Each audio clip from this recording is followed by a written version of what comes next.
올해 첫 모의고사인 3월 모의고사가 끝났습니다. 정말 모두들 수고 많으셨고요. 오늘은 3월 모의고사 성적이면 정시로 어느 대학에 지원해 볼 수 있을까? 이거에 대해서 이야기를 해보려고 하는데 솔직히 말씀드리면 궁금은 하실 수 있는 거지만 큰 의미가 없는 이야기입니다. 3월 성적과 수능 성적은 매우 달라요. 올해 3월 모의고사 중에서 확률과 통계 2등급 커트라인을 확인해 보면요.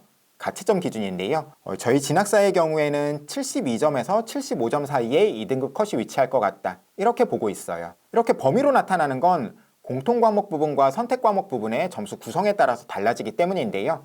다른 입시 업체들이 추정하는 커트라인도 그렇게 크게 다르지는 않죠. 대략적으로 72점에서 73점 사이에 2등급 커트라인이 위치해 있다고 생각할 수 있어요. 그런데 수능에서 이 정도의 성적, 70점 초반 정도의 성적이면 2등급을 받을 수 있을까요? 절대 그렇지 않습니다. 작년 기준으로 확통 원점수가 70점 초반이었다. 그러면 그 학생은 3등급 후반 또는 4등급 초반의 성적을 받았었거든요. 등급으로는 한 등급 정도가 내려간 거고 100분위로는 10 이상의 차이가 나게 되는 거죠. 엄청나게 큰 차이라고 할 수 있습니다. 그러니까 오늘 드리는 말씀을 수능에서 이 정도 원점수를 받으면 이런 대학에 정시로 갈 수 있겠네? 이렇게 받아들여서는 안 돼요. 3월 성적표를 받아서 등급을 확인하는 대신에 100분위를 한번 확인해 보세요.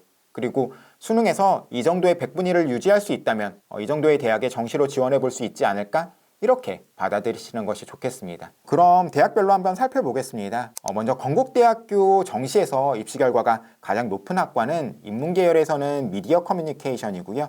자연계열에서는 수의예요. 반대로 가장 낮게 형성되는 학과는 인문은 철학이나 의상 디자인이고 자연에서는 산림이나 식품 유통 같은 곳이 입시 결과가 조금 낮죠.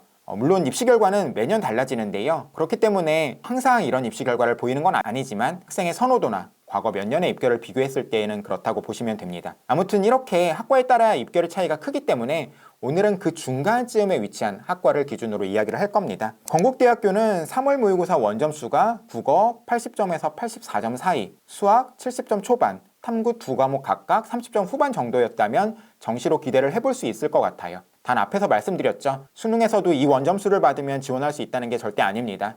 이 점수들은 대략 100분위 평균 89 정도 되는 점수인데요.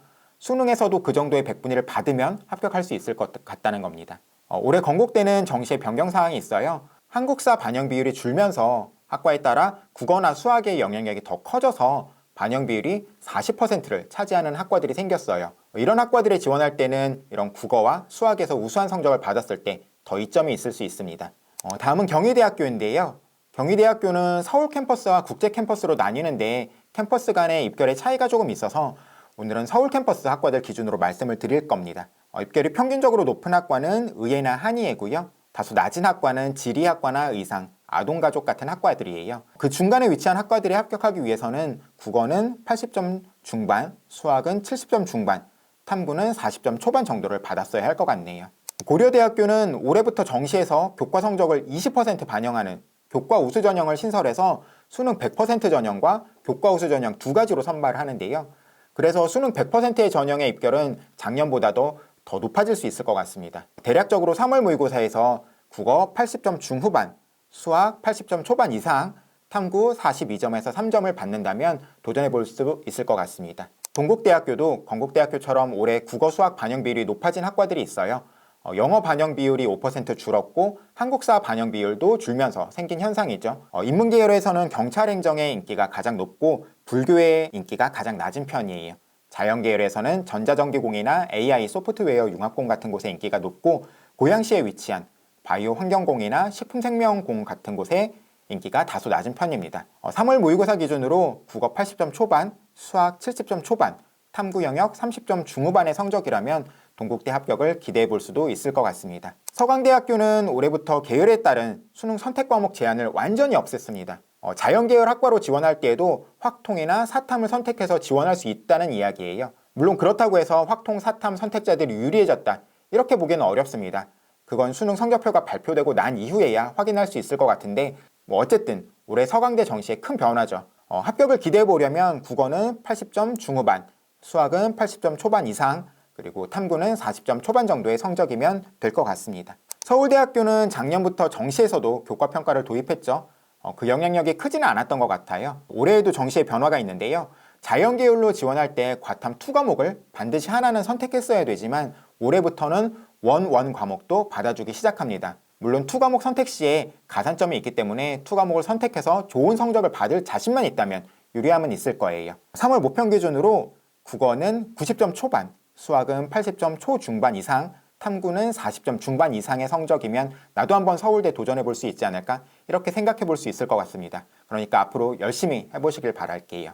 서울시립대학교는 정시에 큰 변화가 있는 건 아니지만 인문계열 몇몇 학과, 영문이나 국문, 국사학과 같은 곳의 수능 영역별 반영 비율이 변합니다. 국어 비율이 5% 늘고 수학 비율이 5% 줄죠.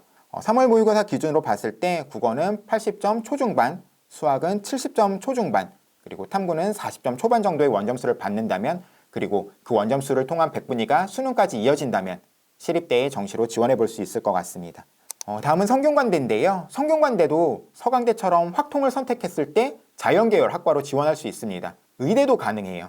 다만 탐구 선택은 완전히 풀지 않았고요. 자연계열 학과로 지원하기 위해서는 적어도 한 과목은 수능에서 치러야 됩니다. 최근 2년 동안 정시에서 교차 지원이 꽤 큰 이슈였는데 성대는 변환표준 점수 등을 통해서 교차 지원을 조금 어렵게 했었죠. 그래서 서강대나 한양대에 비해서는 인문계열 학생들의 불리함이 적었던 대학이에요. 올해도 아마 비슷하지 않을까 싶어요. 아무튼 3월 모의고사 원점수 기준으로 국어는 80점 중후반, 수학은 80점 초반 이상, 탐구는 40점 초중반을 받았을 때 고려해 볼 수 있는 대학일 것 같습니다. 숙명여대는 일반 모집 단위의 경우에는 올해 큰 변화가 없습니다. 평균적으로 입결이 높은 학과는 인문계열은 사회심리, 자연계열은 약학이고요. 다소 선호도가 낮은 학과는 가족자원 경영이나 독일어 문화, 의료와 같은 학과죠. 합격을 기대해 보려면 3월 기준으로 국어 80점 초반, 수학 70점 초반, 탐구 30점 중후반 이상의 성적 정도가 되어야 될 것 같습니다. 연세대도 올해 정시에 큰 변화는 없네요. 입결이 높게 형성되는 학과는 인문계열은 경영과 응용통계예요. 응용통계는 최근 2년 동안 교차 지원하는 학생들이 많이 늘어서 입결이 원래 높기는 했지만 최고 수준으로 올라왔죠. 자연계열은 당연히 의예이고요. 반대로 입결이 다소 낮은 곳은 인문에서는 신학, 자연에서는 의류나 간호 같은 곳입니다. 합격을 기대하기 위해서는 국어는 80 후반에서 90점 초반, 수학은 80점 초반 이상, 탐구는 40점 초중반 정도가 되어야 될 것 같습니다. 이화여대는 계열별로 통합선발하는 인원이 많은 학교죠. 올해는 인문통합선발에서는 173명, 자연통합선발에서는 147명을 선발 계획하고 있습니다. 그런데 사범대나 인공지능 같은 첨단학과, 의예나 약학 같은 곳은 별도 선발하기도 해요. 아무튼 입결이 가장 높은 곳은 인문자연 모두 의예죠. 인문계열 학생이 지원할 수 있는 몇 안 되는 의예과여서 입결이 무척 높습니다. 반대로 입결이 낮은 곳은 다소 선호도가 약한 특수교육이나 과학교육 같은 곳이죠. 합격을 위해서는 국어는 80점 초중반, 그리고 수학은 70점 중반, 탐구는 40점 초반 정도가 되어야 되지 않을까 합니다. 중앙대는 정시 다군 선발하는 학교 중에서 의치안을 제외하면 학생들의 선호도가 가장 높은 대학이죠. 올해는 경영학, 전자전기공학부, 소프트웨어학부 이런 곳들이 다군에서 선발하는데요. 이 모집 단위는 충원 인원이 매우 많지만 입결도 높습니다. 그래서 충원 인원이 많으니까 한번 질러볼까? 이런 심정으로 지원하기에는 다소 무리가 있어요. 아무튼 3월 모의고사 원점수 기준으로 국어는 80점 중반 이상, 수학은 70점 중반, 탐구는 40점 초반 정도를 받았을 때 고려해 볼 수 있는 대학입니다.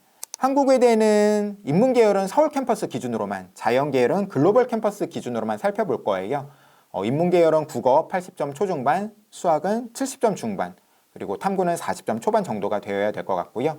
자연계열 입결은 아무래도 상대적으로 많이 낮아서 국어는 70점 초중반, 수학은 50점 중후반, 탐구는 30점 초반 정도가 되어야 될 것 같습니다.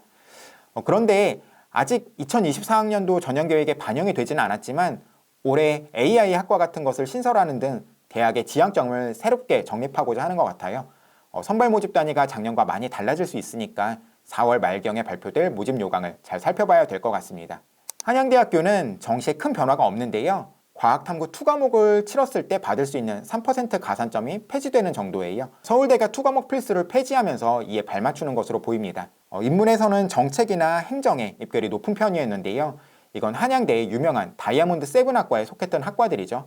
전액 장학금을 받을 수 있는 무척 좋은 혜택을 받았던 학과인데요. 이런 혜택이 축소가 되어서 인기가 다소 낮아질 수 있을 것 같습니다. 아무튼 3월 모평 기준으로는 국어는 80점 중후반, 수학은 80점 초반, 탐구는 40점 초중반 정도의 성적이어야 될 것 같습니다. 홍익대는 일반 모집들 모두 다군에서 선발하는 대학이죠. 그래서 모든 학과의 충원율이 비교적 높은 대학입니다. 국어는 80점 초중반, 수학은 70점 초반, 그리고 탐구는 30점 후반 이상을 성취했다면 도전해봄직한 대학입니다. 이상으로 오늘 준비한 대학들에 대한 설명을 마쳤는데요. 다른 대학들에 대해서도 궁금하시다면 댓글을 남겨주세요.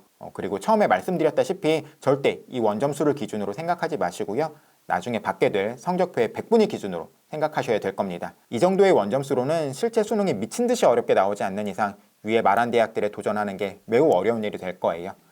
그러면 다음에 또 다른 주제로 인사드리겠습니다. 감사합니다.